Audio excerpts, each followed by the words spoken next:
Bismillahirrahmanirrahim. Assalamualaikum warahmatullahi ta'ala wabarakatuh. Berjumpa kembali para jamaah Al-Asran. Yuk kita ngaji tajwid lagi yuk. Semangat ya. Yang belum paham biar semakin paham, dan yang sudah paham akan semakin paham lagi. Jika di pembahasan sebelumnya saya sudah menerangkan hukum nun sukun dan juga tanwin. Yang pertama itu adalah idhar. Maka kali ini saya ingin membahas nun sukun dan juga tanwin bagian yang kedua, yaitu idgham. Baik, bisa diperhatikan ya. Ini adalah idgham yang kedua ya. Idgham ini saya sedang menerangkan hukum apa? Nun sukun dan juga tanwin. Sebelum lebih lanjut, saya ingin menulis dulu akan referensi dari idgham ya. Barangkali pada jemaah membutuhkan akan referensinya. Baik. Idgham secara lughah itu adalah secara bahasa adalah idkhalu. Nah, coba kita perhatikan ya. Ini adalah definisi idghamnya, agak cukup panjang ya. Idgham secara bahasa ataupun secara umumnya adalah idkhalu syai'in fi syai'i. Artinya adalah memasukkan suatu perkara ke dalam satu perkara. Jadi ya secara umumnya yang namanya idgham itu adalah masuk. Ya, apapun itulah yang namanya masuk berarti itu dikatakan apa? Idgham. Sedangkan yang dimaksud di sini adalah idgham secara istilah ya, secara istilah ilmu tajwid. Kalau mau menghafal agak cukup panjang juga ya. Ini adalah idkhalu harfin sakinin, memasukkan huruf yang sukun. Biharfin mutaharrikin, kita masukkan huruf yang sukun tersebut ke huruf yang berharokat. Bihaitsu yasirani, sekira-kira yang mana dua huruf tersebut harfan wahidan, menjadi satu huruf. Musyaddadan, dan kita beri tasjid. Yartafi'ul lisani, ketika mengucapkannya kita angkatkan lidah kita. Irtifa'atan wahidatan, menjadi satu angkatan saja. Ma'amura'atil ghunnah, dan membacanya harus kita dengungkan. Indal idgham bi ghunnah, ketika menghadapi huruf yang harus kita dengungkan. Wa ma'a adami mura'atiha indal idgham bila ghunnah. Tetapi kalau menghadapi huruf yang tidak boleh didengungkan, maka tidak boleh kita haruskan. Nah, itu adalah artinya ya. Kalau yang pengen ditulis ya ditulis aja deh ya apa yang udah saya ucapkan. Tapi kayaknya ini belum paham banget. Baik, sekarang saya kasih contoh. Kalau yang pengen nulis bisa di pause dulu ya, bisa diberhentikan dulu. Baik, sekarang bagian yang konsentrasinya ya. Sekarang saya langsung terangkan ke dalam contoh. Huruf idgham itu ada 6 huruf ya. Wasani idghamun bisittatin atat, dikatakan di dalam Tuhfatul Atfal bisittatin, ada 6 atat yang datang. Fi yarmaluna indahum qad sabatat, yang mana 6 huruf itu dikumpulkan di dalam lafaz yarmaluna. Ya, ro, mim, lam, wawu, nun. Kalau kita kasih harokat menjadi yarmaluna. Gitu aja cara menghafalnya ya. Yarmaluna, ya, ro, mim, lam, wawu, nun. Oke. Dari 6 huruf ini itu terbagi menjadi 2 bagian. Ada idgham bi ghunnah, ada idgham bi ghunnah, ada idgham bila ghunnah, ataupun bi ghairi gunnah juga bisa ada ya. Apa artinya bi ghunnah? Artinya bi ghunnah adalah membacanya harus kita dengungkan. Ada harusnya gitu ya. Hurufnya ada 4, yaitu yanmu, ya, nun, mim, wawu.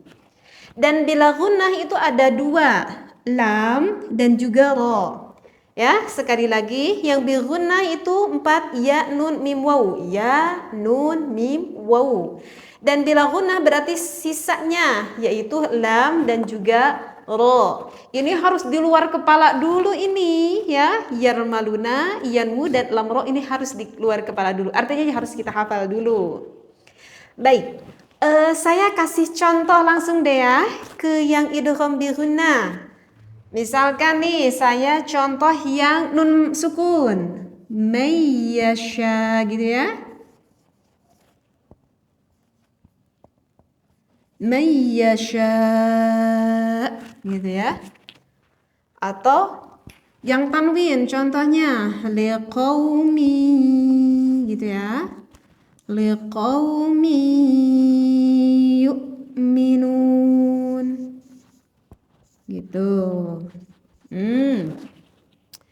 Oke, coba kita perhatikan nih ke papan tulis ya. Contoh yang pertama ini kan kita lagi menerangkan nun sukun dan juga tanwin ya.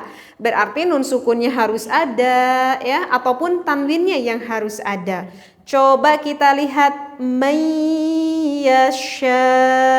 Dalam lafad may ini ada nun ga? Kita lihat ada nun sukun ga? Ada ya? Ini ya. Betul sekali. Ini nun sukun menghadapi huruf apa? Ya. Di sini ada enggak ya? Oh, ada ini ya. Oh, berarti ini hukumnya apa? Berarti kita udah bisa jawab. Ini hukumnya adalah idgham. Idghamnya apa? Idgham bi ghunna. Karena kita menghadapi huruf iya, sedangkan iya ada di idgham bi ghunna. Mudah ya? Jadi di mana idgham bi ghunna? Di mana kita ketemu nun sukun menghadapi kalau enggak ya nun, kalau enggak nun mim, kalau enggak mim waw. Contoh yang tanwin liqaumi yu'minun gitu ya. Coba kita perhatikan ya, liqaumi yu'minun. Coba di dalam lafaz liqaumi ada nun sukun? Nggak ada ya, yang ada juga ada apa? Tanwin ya, ini tanwin kasrah. Ini tanwin kasrah menghadapi huruf apa? Iya ya. Di sini ada iya ya. Oh, berarti ini adalah idgham bi ghunna. Mudah ya? Oke. Sekarang saya terangkan dengan ta'rif yang sudah tadi saya tulis ya. Bahwa yang dinamakan idgham menurut istilah itu adalah idkhalu harfin sakinin. Memasukkan huruf yang sukun. Coba kita belajar berpikir semuanya. Memasukkan huruf yang sukun. Saya kasih contoh mayyasha. Yang dimaksud huruf yang sukun itu apa? Ini ya. Nunnya sukun kan? Kalau iya ini sukun berharokat. Berharokat ya. Oke, saya ini deh. Ini biar tampak jelas ya. Biar tampak jelas, saya hapus yang ini. Tuh. Jadi yang dinamakan idgham idkhalu harfin sakinin, memasukkan huruf yang sukun. Biharfin mutaharrikin, kita masukkan ke dalam huruf yang berharokat. Mana huruf yang berharokat? Berarti huruf iya. Bihaitsu yasirani, sekira-kira dua huruf tersebut, berarti mana dua huruf tersebut? Nun dan juga iya, ya. Harfan wahidan, yang dua huruf ini, nun dan iya, seolah-olah itu menjadi satu huruf. Kenapa seolah-olah menjadi satu huruf? Karena kalau kita mau membaca mayyasha, coba kita perhatikan. Ini adalah cara membaca yang salah. Man yasha, salah. Man yasha. Tetapi yang betul apa? Karena dimasukkan nun ini ke dalam huruf iya. Berarti kalau udah masuk ini nun ke huruf iya, seolah-olah tidak terlihat nunnya itu, ya. Bihaitsu yasirani harfan wahidan, sehingga nun ini karena masuk ke iya, jadi seolah-olah jadi cuman ada satu huruf. Jadi seperti gimana? Mayyasha. Coba dengar oleh telinga kita, ada gak nunnya? Mayyasha. Oleh telinga kita terdengar gak ada nunnya? Gak ada kan? May, enggak man. Tetapi apa? Mayyasha. Nah oleh karena itu huruf dua seolah-olah menjadi satu huruf karena nunnya dimasukkan. Jadi nunnya tuh gak terdengar. Gitu maksudnya ya. Dari referensi yang saya bacakan. Kemudian selanjutnya musyaddadan. Ciri dari idgham itu adalah musyaddadan. Artinya musyaddadan itu adalah adanya tanda tasjid. Ini ya, adanya tanda tasjid ini. Nah, Kalau di dalam Al-Quran kita menemukan ada tanda tasjid dari contoh apapun itu menandakan bahwa tasjid itu adalah huruf idgham. Artinya ada dua huruf yang memang disatukan, ya, ada dua huruf yang memang disatukan. Tandanya ini tasjid, paham ya? Musyaddadan yartafi'ul lisani, kemudian kita membacanya angkatkan lidah kita, mai, diangkatkan lidah kita. Yartafi'ul lisani anhu irtifa'atan wahidatan, kita angkat lidah dengan angkatan satu, bukan man tetapi mai, satu angkatan lidah. Nah, kemudian dikarenakan ini nun sukunnya menghadapi huruf iya, sedangkan huruf iya termasuk ke dalam hukumnya yang bigunnah, maka membacanya mura'atil gunnah, membacanya harus kita dengungkan. Berapa harokat kita mendengungkannya? Mendengungkannya adalah 2 harokat. Jadi 2 ketukan tangan. Mai, seperti itu ya. Miu, gitu ya. Jadi 2 ketukan, 2 harokat. Mayyasha, gitu ya. Insya Allah segitu paham ya. Kalau nggak paham nanti diulang lagi. Nah, yang mana nun sukun ini dikatakan dengan mudgham? Artinya mudgham itu adalah hukumnya ya. Kalau iya ini berarti mudgham fi. Berarti ya yang dihukuminya, yang dihukuminya. Baik, segini dulu. Saya tanya dulu, nanti dijawab. Udah kalau paham nanti saya lanjut ya. Baik, lafad mayyasha, membacanya harus dibagaimanakan? Maka Anda menjawab didengungkan. Gitu aja ya. Kenapa harus kita dengungkan? Dikarenakan nun sukun menghadapi salah satu huruf idgham. Kita jawab, ada berapakah huruf idgham? Ada 6, yaitu ya, ro, mim, lam, waw, nun. Idgham terbagi berapa bagian? Kita menjawab ada 2 bagian. Yang pertama idgham bigunnah, yang kedua idgham bila gunnah. Lafad mayyasha bigunnah apa bila gunnah? Kita jawab bigunnah. Kenapa mayyasha ini bigunnah? Kita jawab tadi apa bigunnah artinya? Masih ingat gak? Harus dengung. Oke. Kenapa kita dihukumi idgham bigunnah? Dikarenakan pengucapannya menggunakan dengung. Gitu ya. Baik. Berapa harokat tadi kita mendengungkannya? Ya, 2 harokat. Nah, setelah itu ada lagi nih pertanyaan dari saya. Kenapa sih teh kok kita harus dengungkannya 2 harokat? Ada nggak alasannya? Kenapa kita harus dengungkan 2 harokat? Ada alasannya. Kenapa kita harus dengungkan 2 harokat? Dikarenakan alasannya itu kita masukkan ke dalam gunnah aridiyah. Gitu ya. Gunnah aridiyah. Aduh, apalagi ini gunnah aridiyah. Artinya gunnah aridiyah itu adalah kita mendengungkannya dikarenakan membutuhkan akan huruf selanjutnya. Baik, sekali lagi yang dinamakan gunnah aridiyah itu adalah mendengungkannya dikarenakan membutuhkan huruf selanjutnya. Ya. Apa nih teh maksudnya teh? Baik, saya terangkan lagi.